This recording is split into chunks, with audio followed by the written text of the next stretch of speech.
비가 오나 눈이 오나 강남역, 광화문, 보신각 등지에서 수백 수천 명이 모여 한 목소리를 냈습니다. 하지만 이런 사실에 대해 아는 사람은 당시 현장을 지나던 행인 말고는 별로 없습니다. 이들은 왜 거리로 나왔고 언론은 왜 여기에 대해 보도하지 않는 걸까요?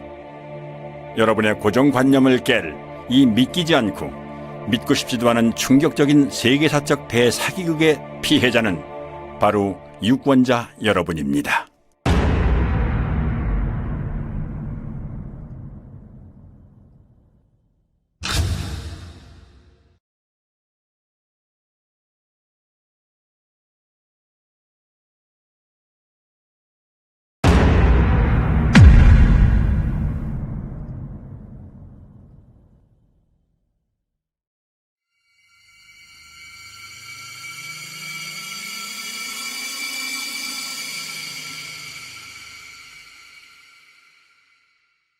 총선을 1년 앞둔 시점, 대통령 선거에서 우리가 재집권을 함으로써 앞으로 100년 한반도 평화를 가져오는 이 발언이 있고 3개월 뒤 더불어민주당의 싱크탱크인 민주연구원의 양정철 원장이 중국 공산당 중앙당교와의 협력 방안을 논의하기 위해 3박 4일 일정으로 중국을 방문했습니다. 伟大光荣正确的中国共产党万岁！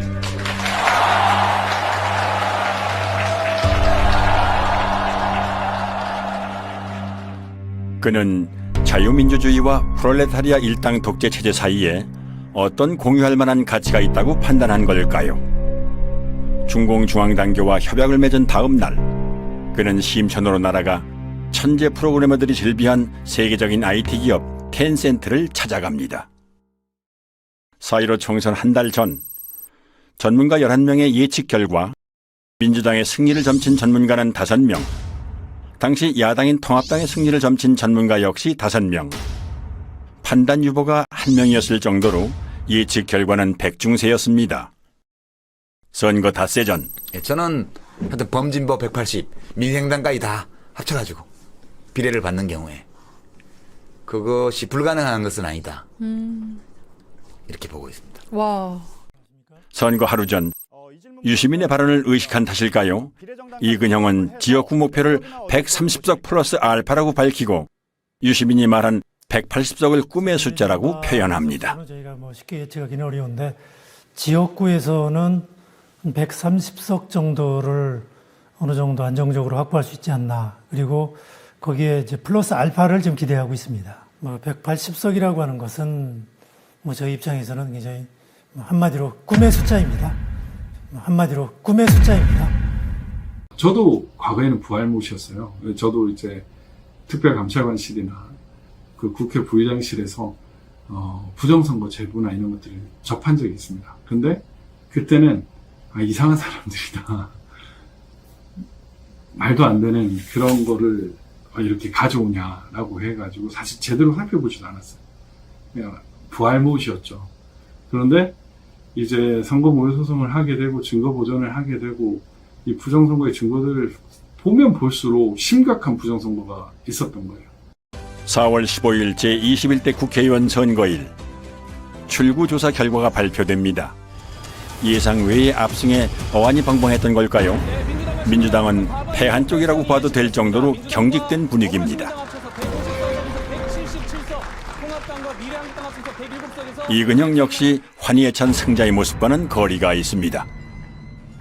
민주당은 예상을 훨씬 뛰어넘어 그 꿈의 숫자를 현실로 만듭니다.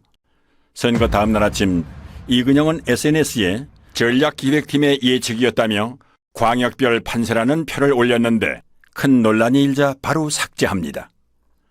그 표에는 지역별 예상 득표와 함께 비례대표 17석을 뺀 실제 민주당의 지역구 획득 의석수와 정확히 일치하는 163이라는 숫자가 적혀 있었던 것입니다. 특히 괄호안의 사전투표 보정값이란 표현은 시뮬레이션을 통해 사전투표를 조작한 값이 아니냐는 의심을 불러일으켰습니다. 실현 불가능하다던 꿈의 숫자를 그는 왜 예측이라고 하며 갖고 있었을까요? 더불어민주당이 미래통합당을 누르고 압승했습니다. 민주당은 지역구와 비례대표 의석을 모두 합해서 전체 의석의 5분의 3인 180석 선을 넘겼습니다. 16년 만에 단독 과반을 차지한 것을 뛰어넘어서 사실상 개헌을 제외한 거의 모든 안건을 단독으로 처리할 수 있게 됐습니다. 유례 없는 공룡 여당이 탄생한 겁니다. 반면 미래통합당은 비례정당까지 합해서 개헌 저지선인 101석을 턱걸이로 방어하는 참패를 당했습니다. 그런데 민주당 대선의 1등 공신인 양정철은 예상대로 나온 결과가 무엇이 그리 엄청나고 두려운지 입술까지 파르르 떱니다. 너무 엄청난 결과를 만들어 주셔서 무섭기도 하고 두렵기도 하고 너무 엄청난 결과를 이근영도 비슷한 말을 자주 남깁니다. 선거를 대승리로 이끈 이들은 대체 무엇이 그리 두려웠던 걸까요? 저도 선거를 한 30년 이상 분석을 했지만 이렇게 압도적으로 여당이 승리할 거라는 거는 전혀 예측 못했습니다. 투표는 크게 선거일 전에 하는 사전투표와 선거일 당일에 하는 당일투표로 나누어지지요. 그런데 선관위에서는 투표소 내의 모든 CCTV를 가리도록 규정하고 있습니다. 이 때문에 전국의 투표소는 투표자 수 부풀리기나 기타 의심할 만한 불법 행위에 대해 사후 확인조차 할 수 없게 되어 있는 사각지대입니다. 2018년 지방선거와 2020년 국회의원 선거의 투표자를 비교해 볼까요? 당일 투표자는 고작 13만여 명 늘어난 반면 사전투표자는 무려 310만 명이라는 기형적인 증가를 보입니다. 당일 투표자가 1%도 안 되게 늘어난 반면 사전 투표자는 36% 가까이 증가한 것입니다. 여기에 선관위가 발행한 유권자 의식조사는 의미 있는 방증을 하나 더 제공해 줍니다. 4.15 총선에서 투표를 한 사람만을 대상으로 행한 이 조사에서는 사전투표와 당일투표 중 어느 쪽을 했는지를 물었습니다. 이런 문항은 정치 성향과 무관하고 굳이 허위로 답할 이유가 없으므로 신뢰도가 높다고 할 수 있습니다. 공식 개표 결과에서는 사전투표 비율이 40%대였지만 설문조사에서는 고작 29%밖에는 안 됩니다. 여기서 당일 투표자 수는 상대적으로 덜 조작됐을 것으로 추정되므로 실제 투표자 수와 차이가 없다고 가정할 때 당일 투표를 한 1724만여 명이 전체 투표자의 70.9%이므로 전체 투표자의 29.1%를 차지하는 사전 투표자 수는 1174만여 명이 아니라 707만여 명이 나옵니다. 무려 466만여 명, 65.9%가 부풀려졌다는 얘기가 됩니다. 한편 부천 신중동 사전투표소의 투표자 수는 18,210명이었습니다. 이는 평균 4.7초당 1명이 투표했음을 의미하는데요. 코로나 때문에 발열 체크, 장갑 착용 등의 추가 절차까지 있던 상황임을 고려할 때 과연 가능한 투표 속도였을지 의문스럽습니다. 게다가 사전투표소는 당일투표소보다 훨씬 적어 비율로는 당일투표소가 4곳일 때 사전투표소는 1곳꼴이었습니다. 사전투표소보다는 당일투표소가 집 가까이에 있을 확률이 훨씬 높죠. 따라서 부득이한 경우가 아니라면 집 근처에 당일투표소를 놔두고 굳이 먼 사전투표소까지 찾아가는 고생을 사서 할 사람이 얼마나 될까요? 그것도 코로나가 한창인 시기에 말이죠. 이쯤 되면 투표소의 CCTV를 가린 여러 이유 중에는 실제 투표하러 오는 인원수를 파악하지 못하도록 하기 위함도 있지 않았을까 의심이 됩니다. 총선 직후 투표지를 삼립방 상자로 운반하는 장면이 포착돼 논란이 일기도 했습니다. 가능성은 크게 두 가지입니다. 다량의 가짜 투표지 혼입으로 인한 상자 부족, 또는 가짜 투표지를 채워놓은 상자. 어느 쪽이든 삼립방 상자가 직전 총선에 비해 3배 가까이 비상식적으로 증가한 사전투표자와 연관이 있다는 사실만은 분명합니다. 표 부풀리기는 실물뿐만이 아니라 디지털로도 이루어집니다. 수상한 정황은 충남 부여에서 목격됐습니다. 당시 현장의 개표 참관인들은 다음과 같이 진술합니다. 1번에 기표한 투표지가 지나치게 많이 남았는데 재분류를 하면 역전됐다. 2번 후보표는 재확인용으로 많이 분류됐다. 주로 사전투표지에서 그런 현상이 발생했다. 개표 사무원은 참관인들의 항의에 못 이겨 전자개표기와 연결되어 있는 노트북을 재부팅하고 개표기를 리셋했습니다. 그러자 1번 후보표가 많이 나왔던 처음 결과와는 상반되게 2번 후보표가 많이 나온 것입니다. 이런 이유 때문에 부자랄들은 투표지 분류기라는 용어 대신 전자개표기라는 용어를 사용합니다. 상당히 저조해요. 전반적으로 지금 개표가 어떻게 진행되고 있습니까? 최첨단 전자개표기 960대를 도입하여 960대의 그 전자개표기가 투표지를 분류하면 2002년 도입 당시 자랑스럽게 불리던 전자개표기라는 명칭은 슬그머니 바뀝니다. 멀쩡한 전자개표기를 투표지 분류기라고 부르는 건 법률상 전자개표기는 재보궐, 지자체 선거 등 작은 규모의 선거에만 쓰도록 현행법이 정해져 있기 때문에 전국 규모의 선거에도 전자개표기를 쓸 경우 불법이 되므로 굳이 투표지 분류기라고 부르는 것입니다. 그런데 비례대표 선거를 수개표했음에도 불구하고 개표 시간은 이전 총선에 비해 불과 1시간 36분, 20.4%밖에는 늘어나지 않았습니다. 투표자 수가 19.2% 증가한 점을 감안하면 수개표와 별반 차이가 없습니다. 대체 무엇 때문에 쓰는 기계인지 의문스럽습니다. 참고로 2024년 총선에는 길이 47cm의 투표지까지 사용할 수 있는 신형 전자개표기가 도입됩니다. 전자개표기를 이용한 미심쩍은 조작 방법은 또 있습니다. 투표지를 분류할 때 전자개표기와 연결되어 있는 노트북 화면에서는 투표지가 한 장씩 스캔됨을 확인할 수 있는데요. 무작위로 섞여 있는 투표지에서 한 후보의 표만 계속 나올 수는 없으므로 정상적인 상황이라면 기표도장이 이렇게 왔다 갔다 해야 됩니다. 그런데 잠시 후 민주당 후보의 표만 계속 스캔되는 믿지 못할 광경이 목격됐습니다.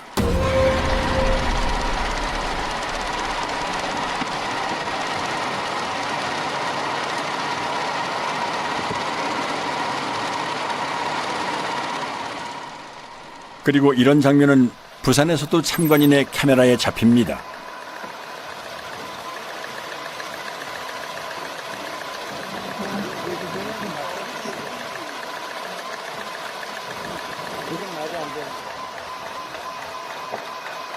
하체계부가 들어가. 선별을 해놨나 봐요.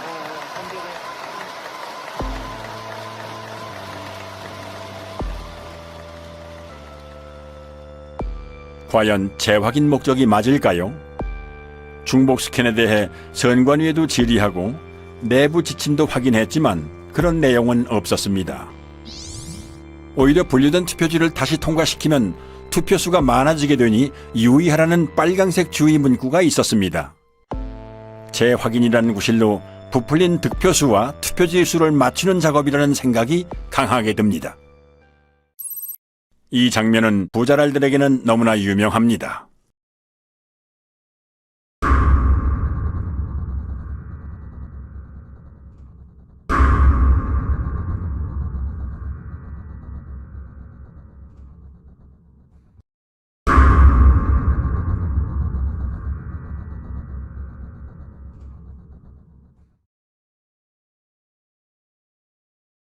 그리고 이 개표소에서는 빳빳한 투표지, 이른바 신권 투표지도 목격됩니다. 투표 사무원 손 타고 투표함에 넣을 때 접히고 접히지 않더라도 안에서 하중에 눌리고 개표소 테이블에서 눌리고 이리저리 휩쓸리고 개표 사무원 손까지 타는 투표지가 이렇게 흐트러짐이 없이 신권 지폐 같을 수가 있을까요? 이 밖에도 곳곳의 개표소에서는 전혀 접힌 흔적이 없는 역대 최장의 비례대표 사전투표지와 롤 용지로 출력되므로 절단면이 매끈할 수밖에는 없음에도 불구하고 절단면이 거친 관외 사전투표지 다발 등 상식적으로 납득할 수 없는 투표지들이 목격됐습니다. 전북 전주에서는 교부된 투표용지 수보다 투표함에 넣은 투표지 수가 10장이 더 많이 나온 해괴한 일도 있었습니다. 해명할 방법이 없는 선관위는 이 어처구니 없는 숫자를 지금까지도 홈페이지에 그대로 게재해놓고 있습니다. 이렇게 부풀려진 표는 선거 직후 가장 뜨거운 이슈였던 사전투표와 당일투표 간의 비상식적인 괴리를 만들어냈습니다. 2016년 총선 서울 지역의 히스토그램을 살펴보죠. X축은 사전투표 득표율에서 당일투표 득표율을 뺀 차이를 나타냅니다. 즉, 사전투표 득표율이 당일투표 득표율보다 크면 양수이므로 0을 기준으로 오른쪽, 사전투표 득표율이 당일투표 득표율보다 작으면 음수이므로 0을 기준으로 왼쪽에 위치하게 됩니다. 그리고 Y축은 음면동의 숫자를 나타냅니다. 파랑색인 민주당과 빨강색인 새누리당이 중앙에 0쪽으로 몰려있음을 알 수 있습니다. 사전투표와 당일투표의 차이가 크지 않다는 의미입니다. 그럼 2020년 4.15 총선 때의 그래프를 볼까요? 좌우가 대칭된 데칼코마니입니다. 민주당은 모두 양수 쪽에 있으므로 모든 지역에서 사전투표 득표율이 당일 투표보다 더 높았다는 의미이고, 반대로 통합당은 모두 음수 쪽에 있으므로 모든 지역에서 사전투표 득표율이 더 낮았다는 의미입니다. 민주당은 10%포인트 이상 높은 곳이 대부분이고, 통합당은 반대로 마이너스 10%포인트보다 더 낮은 곳이 대부분입니다. 정의당이나 국가혁명배당금당, 무소속이 중앙에 집중되어 있는 것과 대조적입니다. 조작이 주로 민주당과 통합당을 대상으로 행해졌음을 알 수 있습니다. 수백만의 인구가 4년 만에 행한 투표 결과가 이렇게 판이할 수 있을까요? 이번에는 지도로 한 번 살펴보지요. 사전투표 득표율에서 당일투표 득표율을 뺀 차이가 민주당은 플러스 20% 쪽으로, 통합당은 마이너스 20% 쪽으로 확연히 갈립니다. 어떻게 이렇게 상반될 수 있을까요? 코로나로 외출을 꺼리는 마당에 오히려 사전투표율이 사상 최고를 기록하고 28년 만에 최고 투표율을 기록한 점도 의아하지만, 수백 명도 아니고 수천만의 인구가 일사불란하게 집단행동을 해서 일방적으로 민주당 지지자들만 사전투표에 몰렸다는 점은 쉽게 납득이 가지 않는 부분입니다. 부부층들은 말합니다. 사전투표에 적극 참여하는 청년층 중에는 민주당 지지자 비율이 높기 때문에 사전투표는 민주당이 유리하다고 말이지요. 그러나 이것은 엄연한 거짓 정보입니다. 사전투표에 가장 참여도가 높은 연령대는 보수 성향이 강한 장년층으로 60대가 1위, 70대가 2위, 3위도 50대였습니다. 그럼에도 불구하고 사전투표 득표율에 있어 거의 모든 선거구에서 민주당은 10에서 20% 정도 더 높았고, 통합당은 그만큼 더 낮았던 것입니다. 당일 관내는 득표율이 크게 납니다. 근데 그게 뭐냐면 전 세계적으로 공통으로 인정되는 통계적 공유입니다.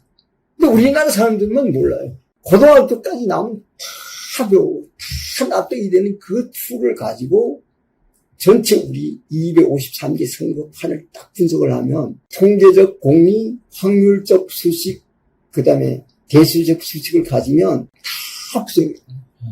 이걸 너무 심각한 거예요. 허병기 교수는 고등학교 교과과정에서 가르치는 기초적인 통계 공리를 적용하여 선관위가 발표한 후보자들의 득표 수가 실제로 나올 확률을 계산했습니다.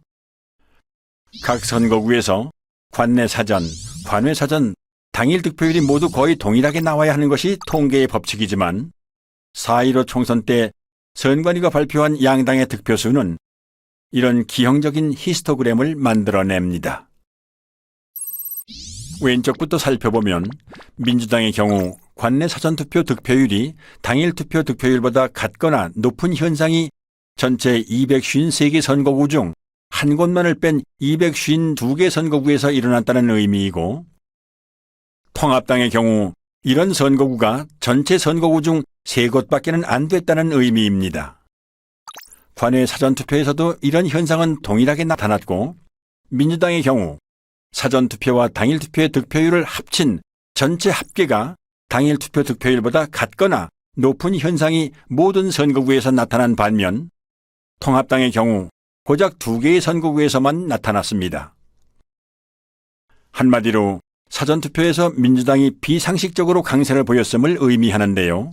이런 현상이 발생할 수 있는 확률은 0이나 마찬가지입니다. 전체 득표율과 당일 득표율의 차이가 선관위 발표대로 될 확률은 2의 253승분의 1, 즉 동전 253개를 던져서 동시에 같은 면이 나올 수 있는 확률로 이는 수천만 유권자들의 비밀 자유선거에서는 절대로 만들어질 수 없는 결과입니다. 그런데 이런 선거 결과는 컴퓨터 프로그래밍을 사용하면 단 몇 줄의 명령어로 쉽게 만들어낼 수 있습니다. 허 교수는 수학적 증명을 통해 전국 253개 선거구 중 광주의 광산구 갑과 광산구 을 2개 선거구를 제외한 나머지 251개 선거구에서 프로그래밍을 이용한 선거 조작이 일어났다는 것을 밝혀냈습니다. 조작 없이 유권자의 투표를 그대로 반영한 광주 광산구 을의 경우 당일 관내 사전, 관외 사전 전체 득표율이 거의 동일한 것을 볼 수 있습니다. 하지만 조작 프로그램으로 가짜 득표수를 만들어낸 인천 연수구 을의 경우에는 민주당 후보의 경우 당일보다 관내 및 관외 사전 득표율이 높고 통합당 후보의 경우 사전투표보다 당일투표 득표율이 더 높은 것을 알 수 있습니다. 이 그래프는 통합당과 민주당의 당일 득표율 차이에 대해 양당의 당일 투표와 사전투표를 합친 전체 득표율 차이의 변화를 보여주는데요.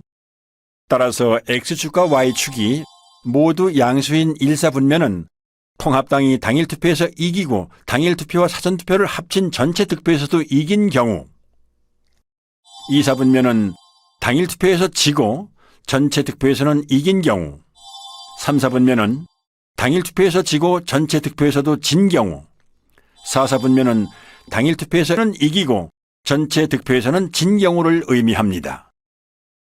선관위 전산 조작 프로그램의 목표는 당일투표에서 이기고도 전체 선거에서는 지는 통합당 후보들을 더 많이 만들어내는 것입니다. 즉, 원점을 지나고 기울기가 1인 정상적인 선거 그래프의 Y절편과 기울기를 움직여서 사사분면에 위치하는 선거구를 많이 만들어내는 것입니다. 이 밖에 로이 킴은 추단법을 이용하여 선거 데이터 속에 Follow the Party라는 특정 문자열이 숨어 있다는 사실을 발견해냈습니다. 이처럼 선관위 데이터에서 특정한 문자열이 나왔다는 사실은 선관위 데이터가 유권자의 투표로 자연스럽게 생성된 숫자들이 아니라 누군가 선관위 데이터에 손을 댄 흔적이 문자열로 남았다는 의미가 됩니다. 프로그래머들은 본인의 작업물에 쉽게 드러나지 않는 암호를 숨겨놓음으로써 본인이 작업자라는 증거를 남겨두는 경우가 있습니다. 永远跟党走永远跟党走永远跟党走永远跟党走 영원히 당을 따르라는 중국 공산당 구호인 영원근당주에서 영원을 빼고 당을 따르라는 부분을 영문으로 옮긴 Follow the Party. 4.15 총선 전 양정철이 중공중앙당교와 협약을 맺은 다음 날 방문한 텐센트 본사 앞의 조형물에는 공산주의를 상징하는 낫과 망치와 함께 당을 따르라는 문구가 새겨져 있습니다. 프로그래머는 매일 오감에 보았을 이 친숙한 문구를 남긴 걸까요? 선거 데이터를 비교하고 분석하기 위해서는 그 데이터를 표준화하는 작업이 필요하다 생각했습니다. 그렇게 표준화 작업을 통해 분석하던 중 규칙성을 발견했는데 그것이 이제 수학적 규칙성이 아니라 언어적 규칙성이 아닐까 하는 호기심에 아스키 코드로 변환하는 과정에서 Follow the Party라는 문자를 발견할 수 있었던 것입니다. 선관위가 발표한 선거 데이터에서 발견되는 데칼코마니 분포, 1차 함수의 기울기 변화와 Y절편의 이동, 특정 문자열의 존재 등은 선거 결과가 인위적인 조작에 의해 만들어졌음을 의미합니다. 재검표 현장에서 쏟아져 나온 충격적이고 비상식적인 투표지들을 잠시 후 보시게 될 텐데요. 이들 가짜 투표지들은 조작된 투표 수와 실물 투표지 수를 일치시키기 위해 황급히 급조하는 과정에서 생겨난 것으로 보입니다. 이러한 데이터 증거들은 살인사건 현장에 남겨진 피에서 검출된 범인의 DNA에 비유할 수 있는데요. 살인사건의 DNA는 국과수의 포렌식을 통해 범죄자를 찾아낼 수 있습니다. 그렇다면 부정선거의 DNA로 범행을 밝힐 수 있는 방법은 무엇일까요? 우선 유권자가 실제로 투표한 실물 투표지 수를 선관위가 발표한 가짜 투표수와 대조해보는 방법이 있습니다. 이는 재검표를 통해 가능하죠. 개표 현장에서 신권처럼 빳빳한 투표지나 측면끼리 붙어있는 투표지가 목격된 것으로 보아 개표 이전 또는 개표 중에 가짜 투표지들이 투입된 정황이 있습니다. 하지만 실시간으로 실물 투표지를 투입하여 그 숫자를 선관위 발표 숫자와 정확하게 맞추는 것은 불가능에 가까운 일입니다.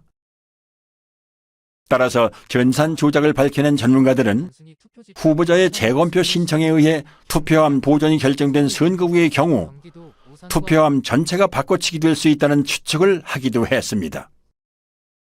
아니나 다를까 투표지가 보존되기 전, 심지어는 대법원의 투표지가 보존된 이후에도 투표함 전체가 가짜 투표지들로 통과리가 되었다는 사실이 재검표에서 확인됐습니다. 그 물증들을 잠시 후에 보실 수 있습니다.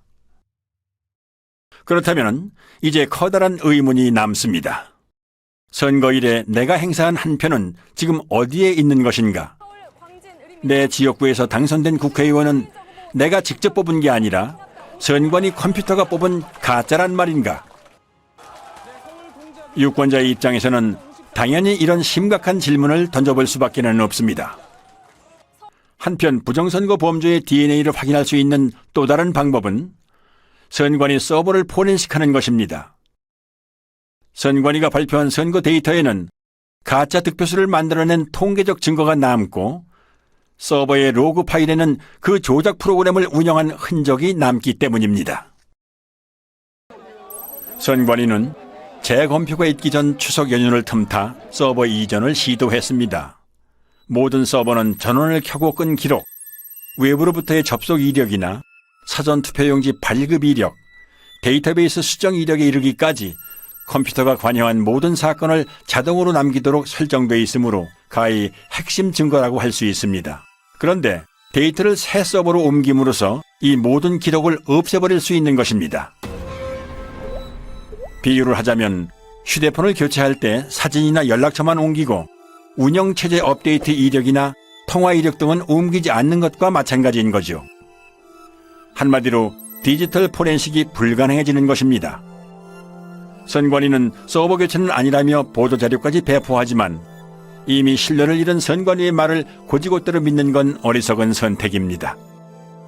이에 인천 연수구을 민경욱 후보의 재검표 소송을 맡은 변호인단은 중앙선관위 서버에 대해 증거 보존을 신청하지만 기각됩니다. 기습적인 이전 시도를 알아차린 시민들은 선관위 관악청사 앞에서 경찰과 밤새 대치하며 서버 이전을 막기 위해 필사적으로 저항하지만 역부족이었습니다.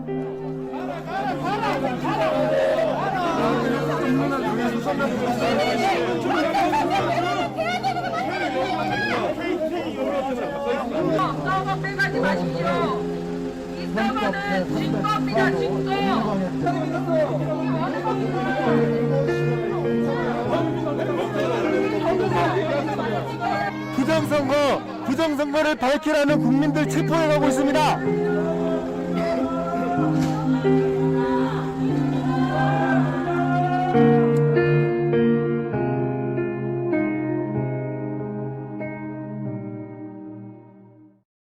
선관위는 이 물음에 답해야 합니다. 부정선거 범죄의 DNA가 어떻게 선관위가 발표하는 선거 데이터에 남게 되었는지, 우리 유권자들이 던진 진짜 투표지들은 지금 어디에 있는지, 포렌식의 핵심 증거가 되는 선관위 서버는 왜 빼돌렸고 지금 어디에 있는지, 만일 선관위가 이실직고하지 않는다면 수사를 통해 부정선거 범죄자를 검거하고 진실을 밝혀내야 합니다. 총선 직후 인터넷에는 비상식적인 선거 결과에 대한 의심의 글이 잇따라 올라왔습니다. 집단지성의 뜨거운 토론이 이어졌고 밤잠을 줄여가며 만든 다양한 분석 자료도 올라왔습니다. 사람들의 의심은 커져갔고 마침내 부정선거임을 확신한 사람들이 거리로 나와 부정선거 규명을 외쳤습니다. 검정 옷차림에 검정 우산을 든 블랙 시위가 전국 곳곳에서 일어났고 단체가 만들어졌습니다.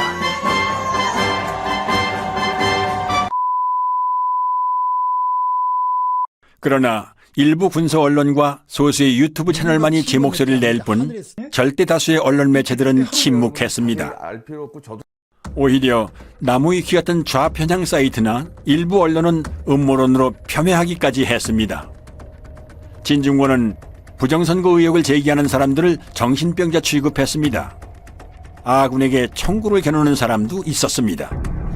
광주 사태 북한군 600명 투입설과 사전투표 조작설은 국가기관의 판단을 부정한다는 공통점이 있습니다.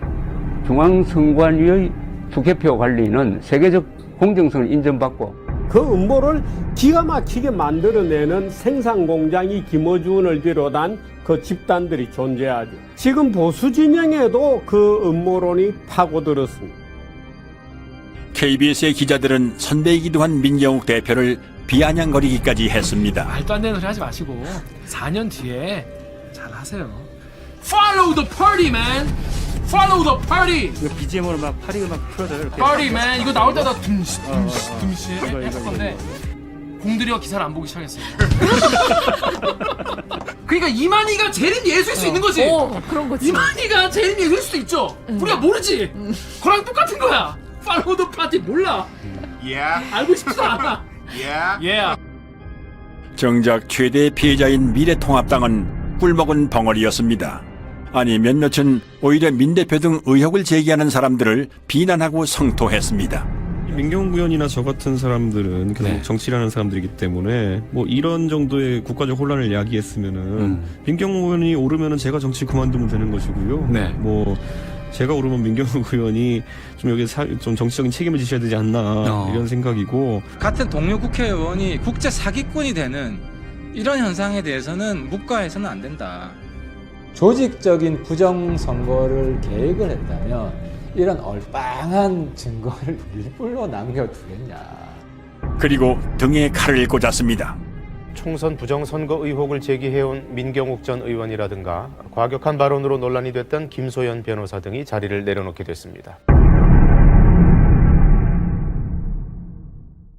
수학적으로 이렇게 분석을 해보면 하면 할수록 이건 부정이다 이런 얘기가 마음속으로 확신이 생깁니다. 이건 100% 부정이다. 예를 0.001%가 부정이 아니다 그게 아니라 100% 부정이라고 나온다. 관내 당일이 일어날 여기 선거 이번에 4.15 선거가 일어날 확률을 계산해 보면 몇 경분이 이게 돼. 이 선거판은 도저히 이 세상에 존재하지 않는 선거 결과라는 게. 경기도 구리시 개표장에서 참관인으로 활동했던 이종원 씨는 색상이 다른 투표지들을 수상하게 여겨 선관위 직원에게 이의를 제기했지만 묵살당합니다. 그래서 경찰에 다시 신고하지만 선관위가 경찰의 진입까지 막았고 그 와중에 타인에게 건네받은 기표 안 된 투표용지 6장을 민경욱 대표에게 제공하는 공익 제보를 합니다. 신고를 했었습니다. 경찰이 개표 참관까지 들어와서 확인하는 중 선관위 사람으로 보이는 사람들한테 쫓겨났습니다. 그 중에 누군가가 저한테 의혹이 있으니 이것도 신고를 하세요 하고 주셨던 투표 용지가 제가 우리 옆에 계시는 민경욱 의원님한테 전달하게 된 동기입니다. 앞으로 사법기관이라든지 검찰이라든지 특별히 선관위라든지 이런 데 조사에 응해서 성실히 제가 조사할 용의가. 결국 이 의인은 절도를 했다는 누명을 쓰고 구속 수사까지 받은 끝에 1년 6개월이란 긴 기간을 복역합니다. 의심스러울 때는 피고인의 이익으로 판단한다는 형사법의 대원칙을 뭉개버린 엽기적인 판결이었습니다. 당시 실형을 확정한 대법원 3부에는 선관위원장 노정희가 소속되어 있었습니다. 한편 언론은 민 대표가 투표용지를 오인했다며 날조 보도까지 합니다. 일량 번호 붙어있는 당일 투표지입니다. 당일 투표지입니다. 또 민의원의 주장과 달리 해당 용지는 사전투표가 아닌 본투표용인 것으로 드러났습니다. 중앙선관위 조사 결과 민의원이 입수한 투표용지 6장은 사전투표가 아니라 총선 당일 본투표 뒤 남은 용지였습니다. 모든 언론사는 선관위가 악의적으로 왜곡한 보도자료를 그대로 받아 쓴 걸까요? 아니면 알아서 충성한 걸까요? 4.15 총선은 누가 봐도 미심쩍은 선거였던 탓에 선거 직후 역대 최다의 선거 무효소송이 무더기로 접수되었고, 부정선거를 줄기차게 주장해온 민경욱 대표는 가장 먼저 소를 제기합니다. 선거에 관한 소청이나 소송은 다른 쟁송에 우선하여 신속히 결정하고 재판하여야 합니다. 소가 제기된 날부터 180일 이내에 처리하라 이렇게 되어 있습니다. 하지만 대법원은 처리 기한을 4배 이상 훌쩍 넘긴 800여일 만에야 이 소송을 처리합니다. 중앙선거관리위원회는 선의의 피해자인지 아니면 부정선거의 주범이며 공범인지 국민들이 지켜볼 것입니다. 그런데 많은 사람들이 공감을 안 하는 게 문제예요. 지금이 어떤 시대인데 이랬단 말이에요. 얼마든지 내년에도 또 신청을 해보겠어요. 해가지고 제가 교육을 시키고 싶어요. 사전투표 절대로 해서는 안 되고. 기다리고 기다리던 인천 연수구을 재검표가 소를 제기한 지 1년도 넘어 마침내 열립니다. 황당하게도 대법원은 사진과 동영상 촬영을 허용하지 않거나 극도로 제한합니다. 선관위는 투표지 이미지 파일 원본은 없다며 사본을 제출합니다. 투표지 이미지 파일이란 투표지가 전자개표기를 통과할 때 스캔되면서 저장되는 파일로 원본 파일을 확인해야만 진위 확인이 가능합니다. 사본에는 이미지 생성 시간 등의 핵심 정보가 없기 때문입니다. 그러므로 사본을 제출한 자체가 파일이 조작된 것임을 자인하는 셈이었습니다. 그런데 다행히도 중국 또는 다른 어디에선가 급조됐으리라 추정되는 투표지들은 품질이 조악하다 못해 엉망이었습니다. 투표관리관 도장의 빨간 잉크가 일장기처럼 원형으로 뭉개져 글자를 제대로 알아볼 수가 없는 이른바 일장기 투표지가 나왔고, 지역구 투표지 하단에 비례대표 투표지 일부가 인쇄된 배춧잎 투표지도 나왔습니다. 프린터에서 롤 용지로 출력하는 사전 투표지에서는 절대 나올 수 없는 측면끼리 붙은 자석 투표지. 아니 동영상 촬영해도 되나? 네네네. 제가 그 권한을 아 그래? 계속 촬영 중이에요. 됐습니까? 이거 안 띄워진다. 어머나 이게 뭐야? 안 띄워진다 이제. 접촉면을 자세히 한번 찍어볼게요. 이게 어떻게 붙어 있는지. 이렇게 하니까 떨어지네. 비지미 또는 이발이라고 불리는 재단 잔여물을 달고 있는 투표지. 네, 제가 지금 동영상 찍었습니다. 이거 한번 뒤집어 주실 수 있나요? 계속 카운트가. 이것도 옥년 이동이네요. 네. 이것도 옥년 이동인 거 아니에요? 네네네. 그럼 저희가 옥년 이동.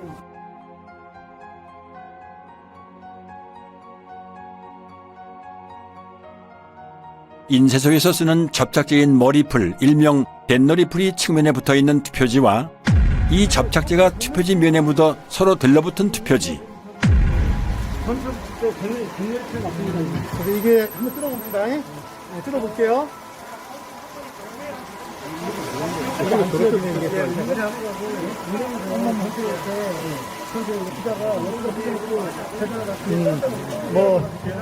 별도로 계산하면 될 것 같아요.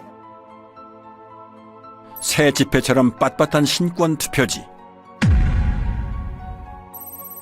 투표지를 촬영 못하게 노트를 올려놓고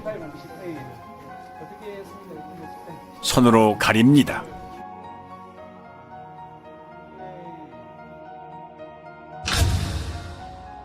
한쪽 여백이 아예 없는 것으로도 모자라 기표란 일부가 잘려나간 투표지, 테이프로 보수한 투표지,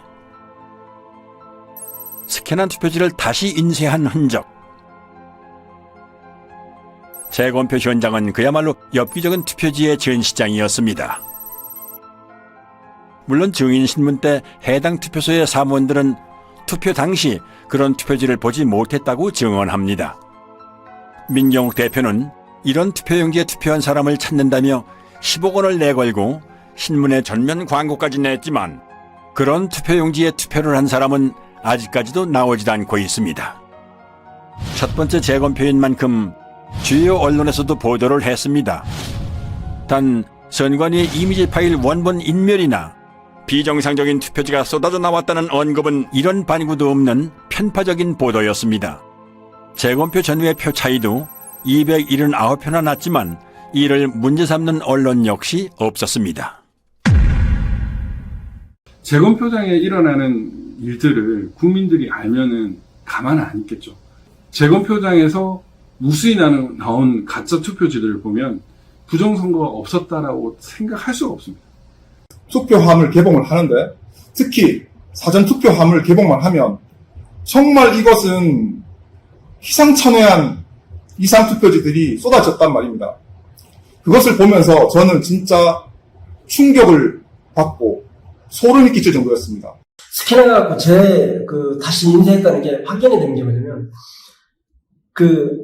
TMC 340에서 프린터에서 투표지가 나오면 망점이 이렇게 점막이 이렇게 프린터로 막 풀어진 게 보여요. 보이는데, 이 파주권은 없어요. 망점이 없어요. 다 뭉그러졌어요. 이게 프린터에 뭉그러질 수가 없거든요. 프린터 아무리 잉크를 막 떡을 친다고 해도 뭉그러질 수가 없어요. 박용찬 후보, 지금 당협위원장께서 그때 증거 보존 때 사진을 잘 찍어 놓으셨어요. 그래서 휴대폰에 그 사진을 선명하게 보관한 후에 이렇게 칭칭 감고 도장을 찍고 한 모습을 사진을 잘 찍어 두셨던 겁니다. 그리고 이제 마음을 단단히 먹고 이번에 재검표를 하러 가면 반드시 비교를 해보리라 이렇게 이제 마음을 먹고 갔던 거죠. 가서 대조를 해보니까 유관상 안 맞는 거예요. 그러면은 뭐 가짜 투표지를 다 갖다 놓고 우리 뭐 하는 짓이냐 이런 참 의구심을 가지면서 그 재검표에 늘 임해야 했었습니다. 결국 이제 그거를 국투본 이름으로 고발을 하고 고발 대리인 자격으로 제가 이제 영등포 경찰서 고발인 진술까지 하러 갔습니다. 근데 나중에 보니까 어이없는 이제 수사 중지 결정을 내려놓고 있는 거예요. 뭐 이게 누가 했는지도 알 수 없고 그러니까 범인이 나타날 때까지 수사 중지합니다. 다른 선거구의 재검표에서도 이상한 투표지들이 쏟아져 나왔습니다.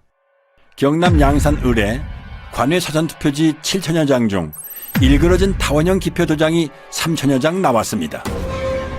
관외 사전투표지라는 말은 이 기괴한 투표지들이 전국 각지에서 모였다는 의미입니다. 이런 괴이한 일이 발생할 확률은 얼마나 될까요?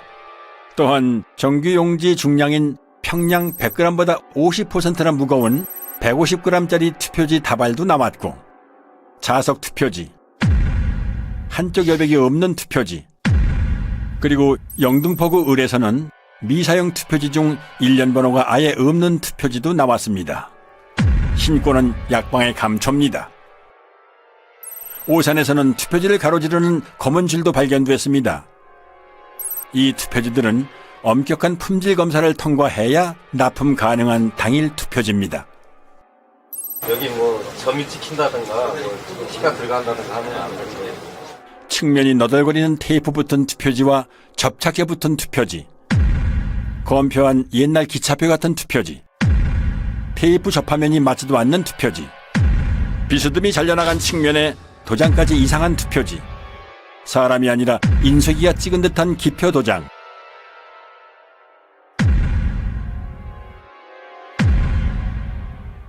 측면에 붙어있는 머리풀, 누더기 투표지, 투표관리관 도장이 없는 투표지도 발견됐습니다.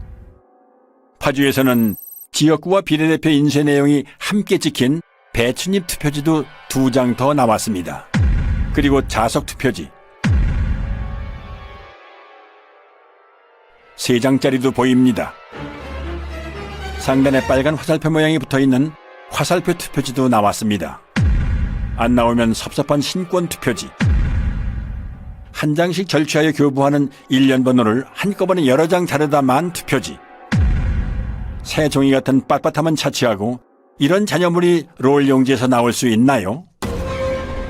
여기에 투표용지는 분류 시 종이가 걸리는 것을 방지하기 위해 종이가 접힌 후 원 상태로 회복하는 기능이 적용된 특수 재질을 사용하고 있습니다.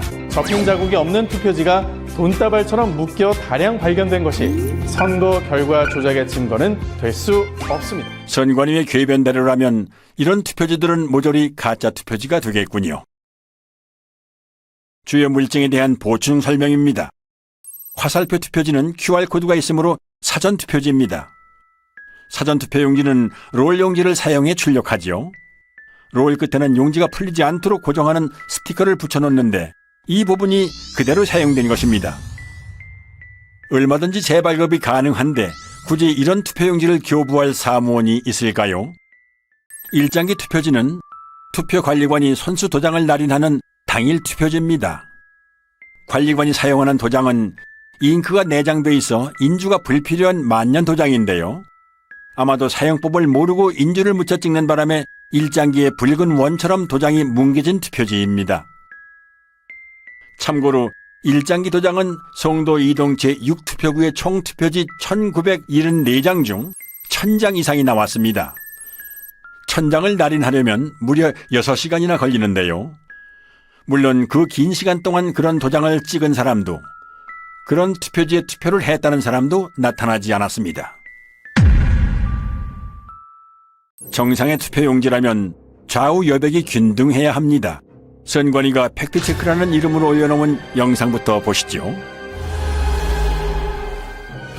투표용지의 좌우 또는 하단 여백이 불균형하게 인쇄된 투표용지가 발견됐다는 의혹이 일면서 이게 유효투표지 대량 인쇄의 증거라는 주장이 있었는데요.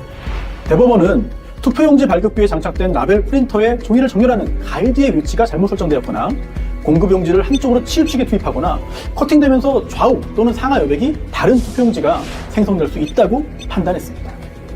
투표지 위조는 없었다. 선거 이슈 팩트체크였습니다.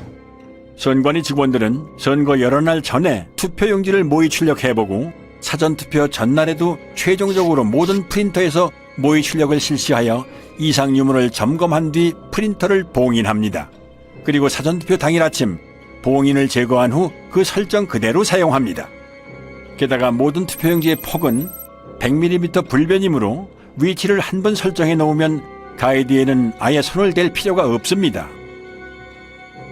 그런데 이런 투표지가 나올 가능성은 얼마나 될까요?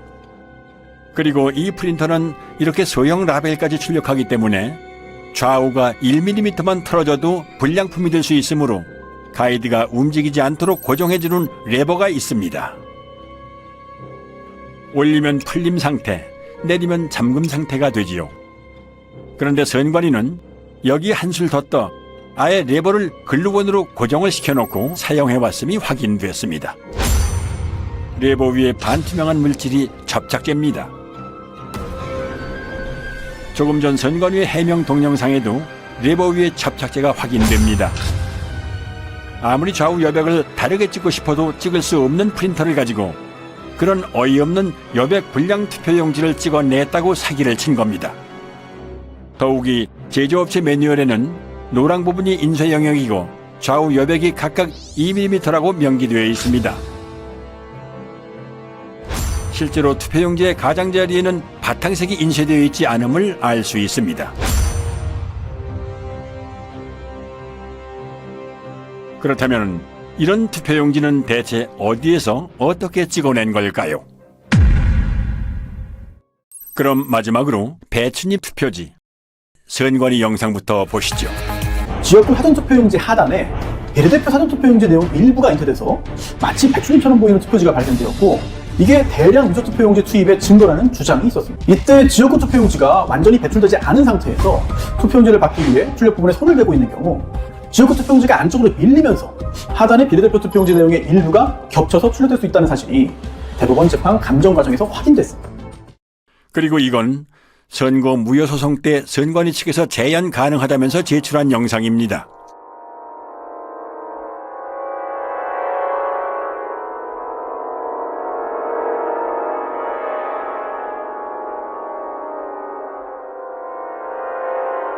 발상은 참신했지만 반박 불가한 여러 증거가 투표지에 남아 있었습니다.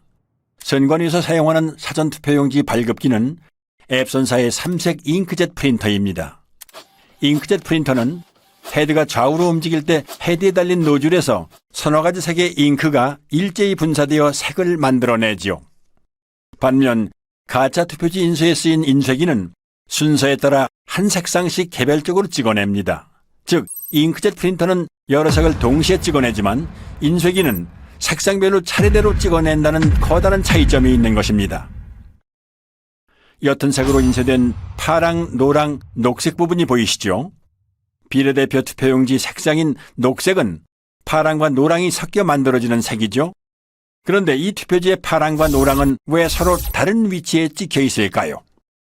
앞서 설명드린 대로 잉크젯 프린터로 녹색을 출력하려면 파랑과 노랑을 동시에 동일한 위치에 분사해야 하므로 이 투표지에서처럼 두 색상이 각기 다른 위치에 찍히는 일은 결코 일어날 수 없습니다.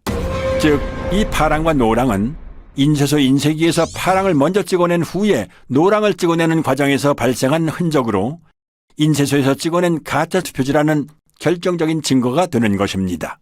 또한 국회의원 선거 투표라는 글자가 곡면을 따라 인쇄된 것도 원통을 사용하는 인쇄기 인쇄의 흔적입니다.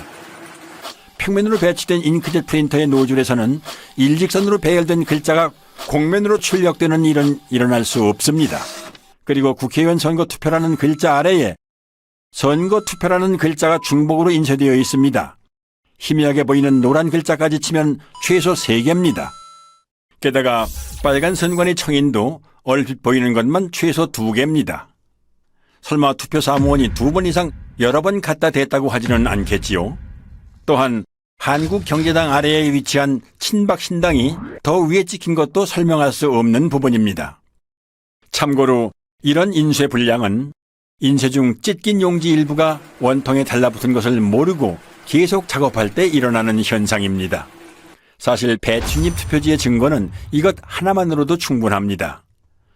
투표용지 출력에는 낱장이 용지가 아니라 이어져 있는 롤 용지를 사용하므로 앞에 투표용지가 절단되는 순간 다음 투표용지는 이미 상당 부분 인쇄를 마친 상태가 됩니다. 즉, 지역구 투표용지가 배출될 때 비례대표 투표용지 가장 윗부분의 선거명과 청인은 이미 인쇄를 마친 상태인 것입니다. 이 영상을 한번 보시죠. 선거용지 2장을 받으면 지역구 투표용지 배출에 바로 이어서 비례대표 투표용지가 나오는 모습입니다.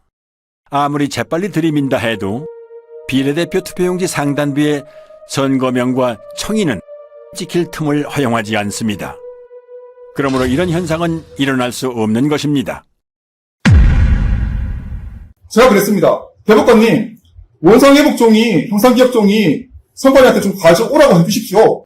대법관은 세 분한테 박준희 변호사가 가가지고 이건 인쇄해서 제대로 거지 우리 국민들이 찍은 투표지가 아니다라고 이렇게 설명을 했더니 조재현이라는 그 대법관이 안 듣겠다고 고개를 돌려버렸습니다. 어이없는 사실은 투표지 중량을 비교하거나 루페로 인쇄 상태만 비교해봐도 쉽게 진위를 파악할 수 있음에도 불구하고 대법관들이 이런 요청을 묵살했다는 점, 그리고 이런 표들이 유효표로 인정됐다는 점입니다. 정말 다 바꿔놨었습니다. 사전투표, 당일투표 전부 가짜였습니다. 금천 이동 투표로 경우에는 투표로에는 이상 투표지들이 기재됐는데 관리관 날인 없이 약수무장이 나갔다. 또 그 번호표 미절치 상태로 한 장이 나갔다. 오전 시작할 무렵에 그런 일이 벌어졌다고 기재되어 손글씨로 되어 있습니다. 그러니까 누군가가 분명히 적은 것이죠. 그렇다면 이것은 재검표 때 나온 금천 이동 이 투표지들은 진정한 투표지가 아니고 뭔가 바꿔치기 된 투표지가 아니냐. 이상하다. 투표록에는 투표관리관의 실수로 도장을 찍지 못했다라고 이렇게 20장을 찍지 못했다고 했는데 재검표장에는 전부 다 찍혀서 나온 이런 특이한 현상이 있어요. 개표장의 투표지들과 재검표장의 투표지들이 다르다라는 얘기죠. 이런 빳빳한 이런 성질뿐만 아니라 투표록, 개표록에 있어서의 그런 심각한 차이도 이런 부정선거를 입증하는 그 증거라고 할 것입니다. 촌 이동 미투표소 경우에는 상당히 이제 우리 이때까지 많은 의혹들이 총 어떻게 보면 정점에 이른 그런 사례로 볼 수 있지 않을까. 물론 비례대표 투표지 같은 것들이 이제 검증되어서만 열렸다면 거기도 감당할 수 없는 물증들이 있었을 거라고 생각됩니다. 근데 그 부분들이 다 닫혀버린 상태로 지금 현재 우리에게 남아있는 것 중에서 상당히 강력하게 이렇게 현상을 보여주는 부분이 아닌가 생각합니다. 이 사람들이 한 번도 하지 않은 게 있습니다. 비례대표 투표함을 하나도 열지 못했어요. 비례대표 투표함을 하나도 열지 못한 이유가 있겠죠. 너무나 엄청난 증거들이 쏟아질까 봐 두려웠던 거죠. 비례대표 투표지에 대한 중요성은 초기부터 강조되었습니다. 워낙 이게 길어가지고 특별히 위조하기가 어렵다. 표시가 많이 날 거다. 이렇게 생각했기 때문에 처음부터 증거 보전을 할 때부터 문제가 됐어요. 증거 보전을 할 때 비례대표 투표지까지 하도록 법원 명령이 나왔는데 선관위 국장급에 해당되는 사람이 그 지역국장인가요? 아니 판사를 막 그렇게 판사의 권위도 무시하고 그걸 증거 보전을 못하게 했거든요. 그리고 뒤에 따라가서 했거든요. 이미 뭔가 또 손을 썼겠죠. 아마도. 그러니까 그때부터 벌써 비례대표 투표지가 자기들에게 엄청나게 약점이 있었던 거죠. 비례대표 선거 무효 소송은 3년 만에 재판을 열었는데 그 첫 기일에 모든 증거 신청을 기각하고 바로 변론을 종결하고 선고기일을 잡고 기각 판결을 내렸다는 말입니다. 이런 재판이 있을 수 있습니까? 참고로 자유통일당이 제기한 비례대표 선거 무효소송 주심인 민유숙 대법관은 투표지에 대한 확인은 물론이고 이렇다 할 변론 기회조차 부여하지 않고 서둘러 소를 기각해버리는 불법적인 행보를 보였습니다. 민경호 의원이 연설로 제일 마지막 공판할 때 가가지고 제가 참고인으로 설명을 했는데 제가 그 얘기했어요. 이게 부정이 아니다 그러면 전 세계 고등학교 통계학 책을 다 바꿔야 합니다. 그러나 2022년 7월 28일 인천 연수구울 선거무효소송 판결일 천대엽, 조재현, 이동원은 세계 사법 역사에 길이 남을 최악의 판결로 선거무효소송을 기각하며 사법정의를 도륙합니다. 그들은 누구나 알아챌 수 있을 정도로 허술한 온갖 물증을 무시하며 칼에 지문을 남길 만큼 어리숙한 범인은 없으므로 칼에 지문을 남긴 자는 범인일 수 없다는 황당한 논리로 선관위를 비호합니다. 선거소송의 피고인 선관위원장이 본인의 사건을 직접 재판하는 것은 모순이고 헌법에 위반됩니다.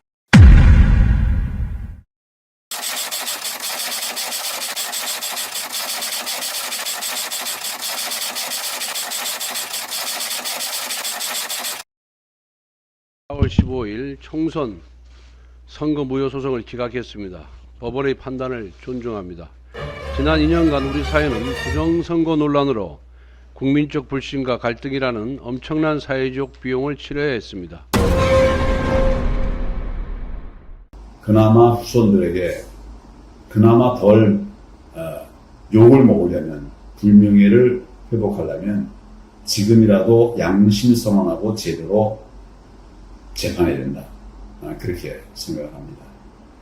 사전투표지나 당일투표지를 불문하고 모두 다 법원에 제출하기 이전에 선관위가 발표한 후보별 득표수에 맞춰가지고 투표자들이 던진 투표지를 모두 다 파쇄 내지 소각 처리하고 인쇄소에 새로 만든 투표지들을 투입해가지고 법원에 제출했기 때문에 빳빳한 신권다발 투표지라든지 배춧잎 사전투표지라는 이런 부정투표지가 나온 거 아닙니까? 그거를 대한민국의 대법관들이 다 아는 겁니다. 알매도 불구하고 본인들이 그냥 듣기로 결정한 겁니다. 그 판결문에서는 그 본드가 떡칠된 투표지 같은 것은 일체 언급을 하지 않습니다. 가장 설명하기 곤란하고 불리한 부분은 아예 이렇게 존재 자체를 묵살해버리는 식으로 편법을 쓰면서 진행했습니다. 증거가 나오잖아요. 그 법조항이 있죠. 예를 들어 선거재판에 대한 법조항이 있어요. 제가 문외한으로 가봐도 당장 이건 선거 재선거예요. 아까 이 1장기 예를 든다면 1700 중에서 1000표가 나왔다. 그리고 200표인가 300표가 무표가 나왔어요. 글자 하나도 인식이 안 되는 게 나와요. 그리고 그때 관리 책임자가 나와갖고 나는 그런 도장 찍은 적이 없습니다. 그거 하나만이라도 그 선거는 새로워야 돼요.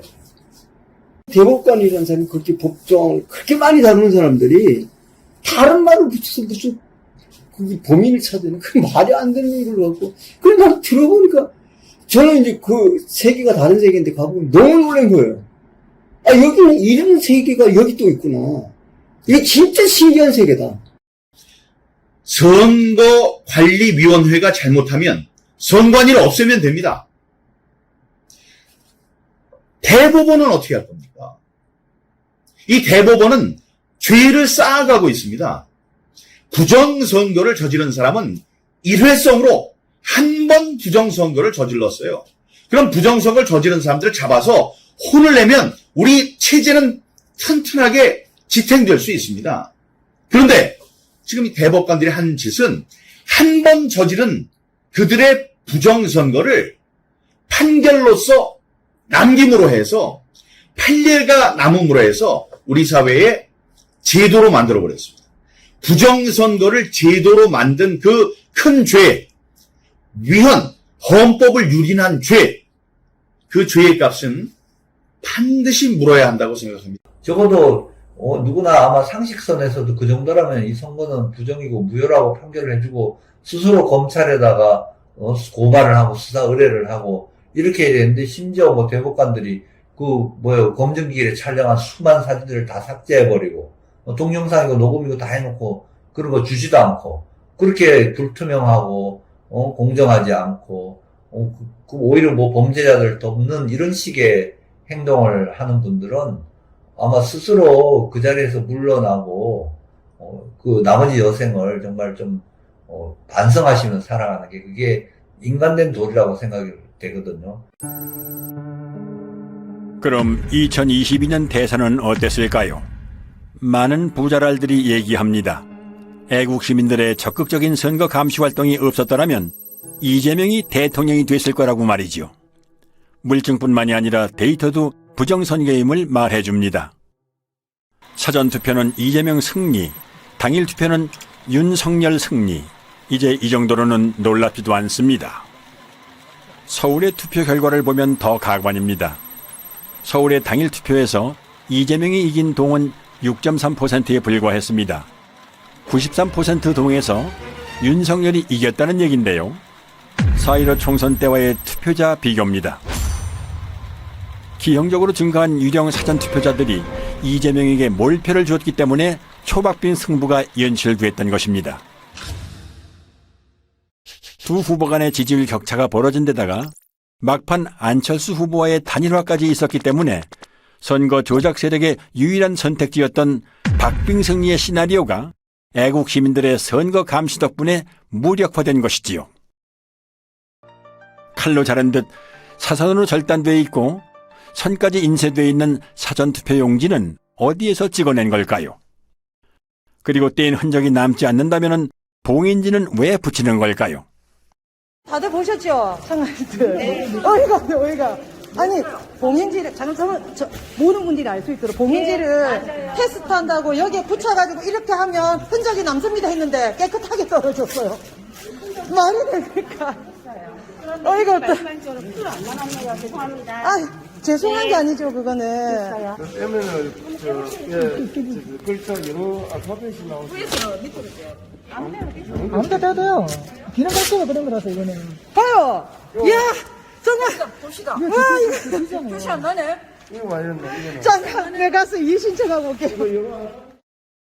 한편 아침 6시부터 투표소 앞에서 발열정대를 써가며 투표자 수를 센 시민들은 여러 건의 표 부풀리기를 제보해왔습니다. 서울 강서구 등촌 1동 제4투표소에서 시민이 계수한 당일 투표자 수는 1640명이었으나 선관위 집계는 1782명이었습니다. 이런 제보는 계속됩니다.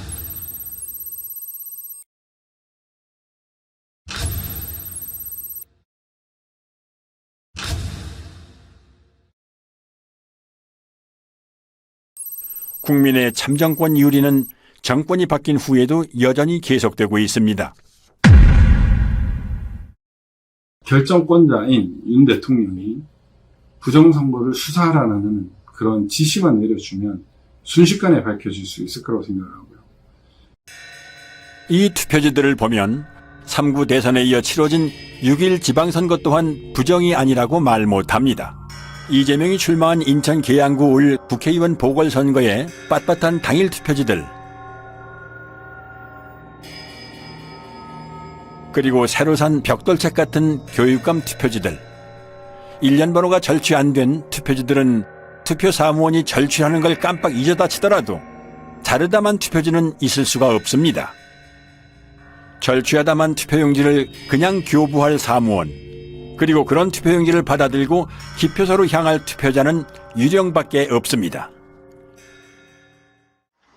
연속되는 동일 후보 투표지 투입은 지방선거에서도 포착됩니다. 그런데 세로 줄이 보이시죠? 문제는 이 줄이 있는 투표지들이 각지에서 우편으로 취합된 관외 사전 투표지라는 점입니다.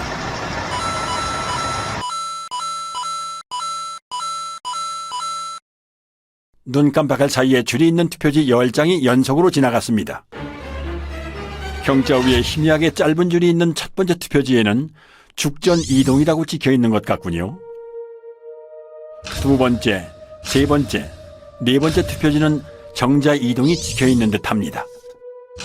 다섯 번째는 서현 일동으로 보이는군요. 여섯 번째 투표지는 판독이 힘든데요. 공주의 옥령동 아니면 진주의 옥봉동일까요? 일곱 번째는 정자 2동, 여덟 번째는 정자 1동, 아홉 번째는 희흥동인가요? 어쨌든 별개의 지역입니다.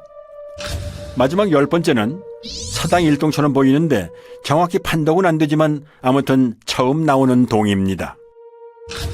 투표지에 세로줄이 있는 것만으로도 매우 수상한 일인데 각지에서 취합된 세로줄 투표지가 연달아 모여있을 가능성은 얼마나 될까요? 당연히 여러 투표소에 관리관 도장이 찍힌 가짜 투표지를 어딘가에서 한꺼번에 찍어냈다는 증거인 것입니다. 문재인 정부에서 실시한 4.15 총선과는 달리 6.1 지방선거, 국회의원 보궐선거, 교육감 선거는 윤석열 정부에서 실시된 선거들로 정권이 바뀐 후에도 여전히 부정선거가 자행됐다는 정황을 보여줍니다.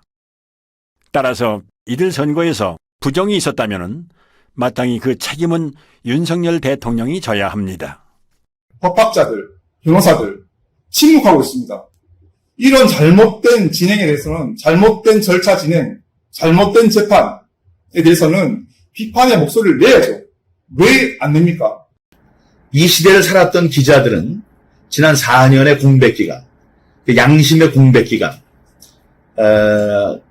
이 사회의 목탁, 무관의 제왕, 칼보다 강한 펜을 휘두르지 못했던 그 자신들의 죄를 앞으로 오랫동안 고백해야 될 겁니다.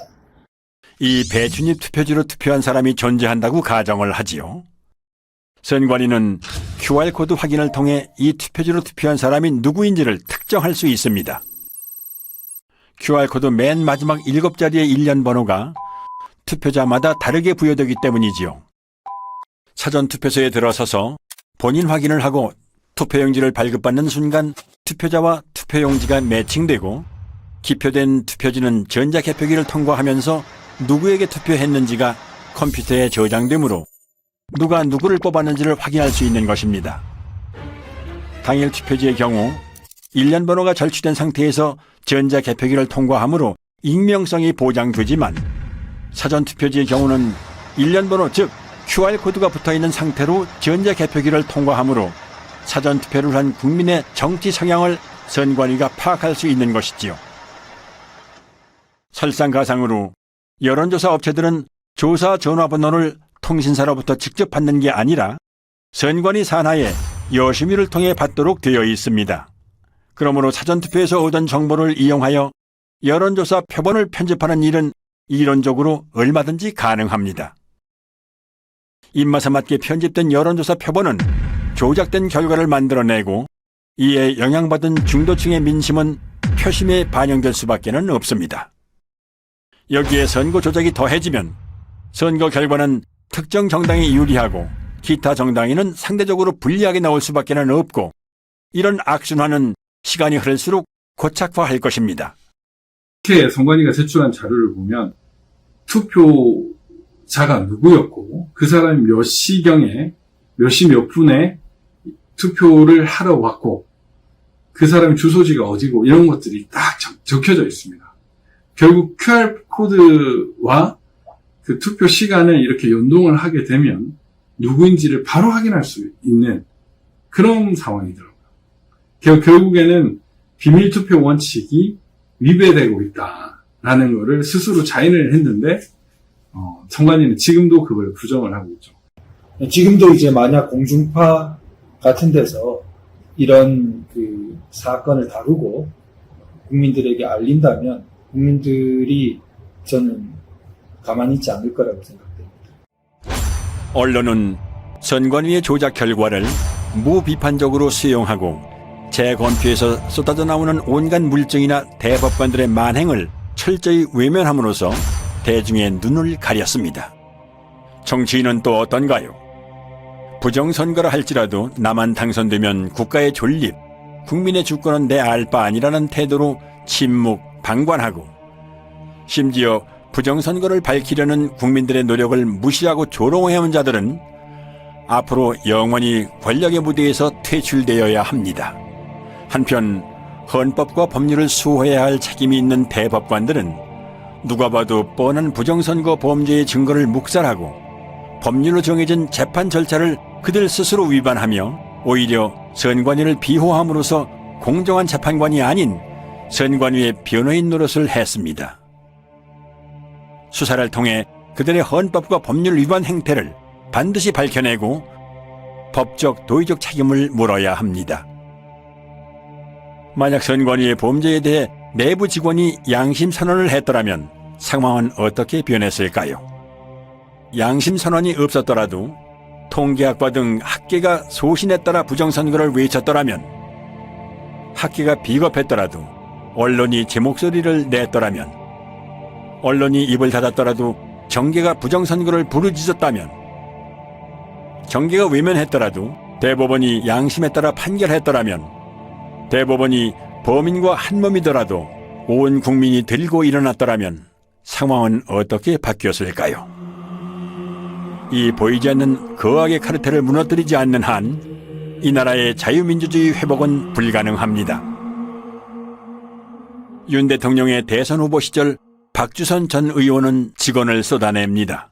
모든 갖가지 증거를 종합해 볼 때 부정선거가 광범위하게 자행이 됐다 하는 의혹을 지을 수가 없습니다. 실제로 검토 결과 몇 장의 투표용지를 보니까 경악을 금할 수가 없었습니다.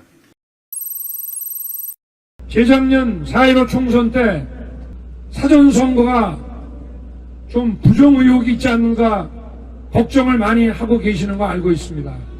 부정선거를 만약에 획책한다면 이 나라에서 살 수 없게 해야 되지 않겠습니까? 윤 대통령도 뭐 평생 검사 생활을 하시던 분인데 저는 그분이 살아온 이력이라든지 맡은 바 이런 걸 통해 가지고 이런 걸 그냥 묵인하고 넘어가지는 아니라고 생각되거든요. 그리고 기대를 많이 합니다. 하고 다만 이제 워낙 큰 일이라서 신중하게 정치적으로 뭔가 잘 해야 되겠죠. 그래가지고 정말 나라가 혼란 없이 이렇게 불의와 부패한 데 관여된 사람들은 지위 고하를 막론하고 일단 그 직에서 배제하고 또 조사해가지고 그 응당한 책임을 처벌을 받도록 하고 또 그 제도는 다시 개혁을 해가지고 국민들 누구나 이렇게 신뢰하는 선거제도를 다시 마련해야 될 거로 생각합니다. 윤석열 대통령은 대선 후보 시절 유세에서 한 약속을 지켜주기 바랍니다. 비상식적인 통계적 증거와 숱한 물증이 나왔음에도 수사에 착수하지 않는다면 정부 수반 또한 공범입니다. 부정선거의 줄임말인 부선은 단순한 말줄임 외에 유권자 스스로가 뽑는 선거가 아니란 의미도 있습니다. 당선된 최고인민회의 대의원들을 다음과 같이 보도한다. 제2로 만경대 선거구 한송국 북한이나 다름없이 선관위가 당선자를 결정짓는 선거. 부선은 좌우의 문제가 아닙니다. 정상과 비정상, 준법과 범법, 정의냐 불의냐의 문제입니다. 헌법기관인 중앙선거관리위원회는 대체 국민을 얼마나 우습게 보았길래 이런 상상 불가한 사기극을 꾸밀 수 있었을까요? 부정선거 사용. 특정 정치 세력이 선관위하고 야합이 돼가지고 30년, 50년 장기 집권을 한다고 한번 생각해 보시기 바랍니다. 나라에 뭐가 남겠습니까? 선거가 무너진다는 것은 모든 질서가 다 무너지는 것이고, 그러면 이제 선거를 장악한 사람들 뭘 원하겠습니까? 자기들끼리 해먹을 거 아닙니까? 자기들끼리 해먹기 위해 가지고 결국은 외세와 결탁하게 될 것이고, 그 외세가 결국은 중국 공산당이 될 거 아닙니까? 우리가 체제를 유지할 수가 없는 거죠. 이거를 한국 사람들이 그냥 무기나 넘어가겠다. 뭐 그럼 노예로 사는 겁니다. 예. 여론 조작으로도 모자라 국민의 참정권까지 도둑질하는 보고도 믿기지 않는 사상 최악의 범죄 카르텔. 체제의 근간을 위협하는 이 거악의 범죄 집단을 해체하고 다시 정상적인 자유민주주의 국가를 되찾기 위해 부정선거는 하루빨리 규명되고 재발 방지를 위한 대수술에 착수해야 합니다. 1960년 3.15 부정선거에 분노한 중고등학생, 대학생들이 정확히 한갑자를 돌아 60년의 세월이 흐른 2020년 힘들게 지켜온 자유민주주의가 무너질지도 모른다는 위기감에 또다시 거리로 나오셨습니다. 백발의 등도 굽었지만 나라를 염려하는 뜨거운 마음만은 60년 전 그대로 간직한 채 거리로 나오셨습니다. 이제는 60여 년 전 거리로 나온 청년들에게 빚을 갚아야 할 때입니다. 4.15는 발음나는 대로 의미를 부여한다면 이렇게 쓸 수 있습니다. 역사상 으뜸가는 5점, 영원히 지워지지 않을 커다란 5점이 남았습니다. 세상은 부정선거 같은 일이 어떻게 있을 수 있느냐는 듯 마냥 평화로워 보이지만 지금 우리가 살고 있는 곳은 국민 주권을 유린한 거악의 부정선거 카르텔이 국회의원을 만들고 대통령을 만드는 끔찍한 독재 국가입니다. 나는 헌법을 준수하고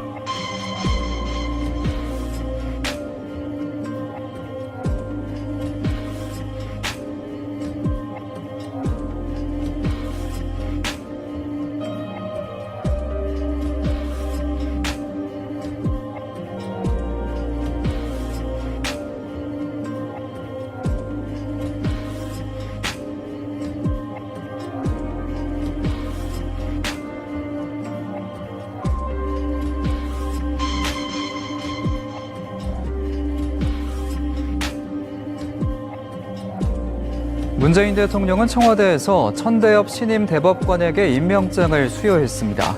문 대통령은 환담에서 평생을 모범적으로 살아온 법조인이자 사법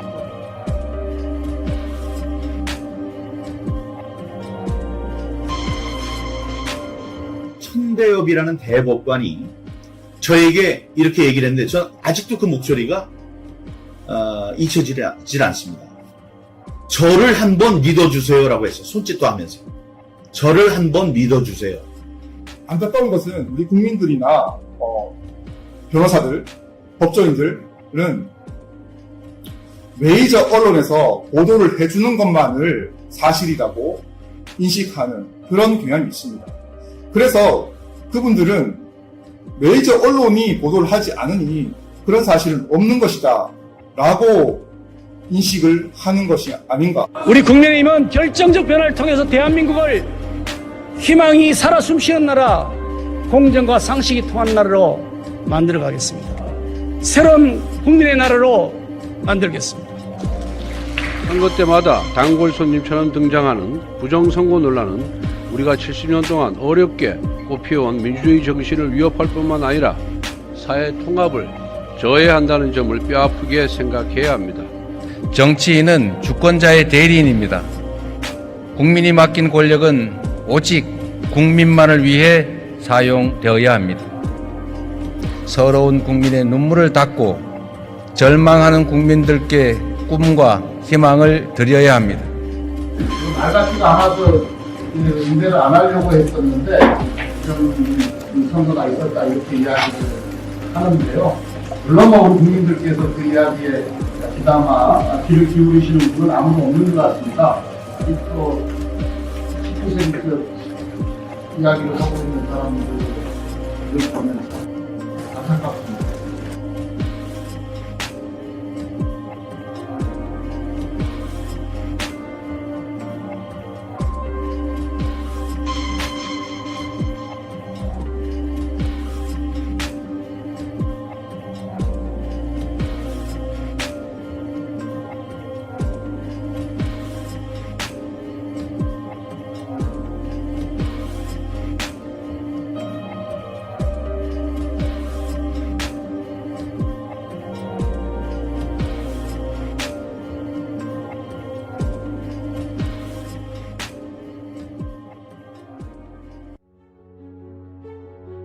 수사를 통해 부정선거의 진상을 규명하고 관련자를 처벌하고 잘못된 선거 제도를 뜯어고쳐 우리의 권리를 되찾고 나라를 바로 세울 것인가? 아니면 부정선거 카르텔에 우리의 주권을 통째로 빼앗긴 채 우리 자녀들까지 대대손손 그들의 노예로 살게 할 것인가? 이제 이 나라의 주권을 가진 우리가 선택하고 행동에 나설 차례입니다. 헌법의 문구를 다시 상기합니다. 대한민국의 주권은 국민에게 있고 모든 권력은 국민으로부터 나온다.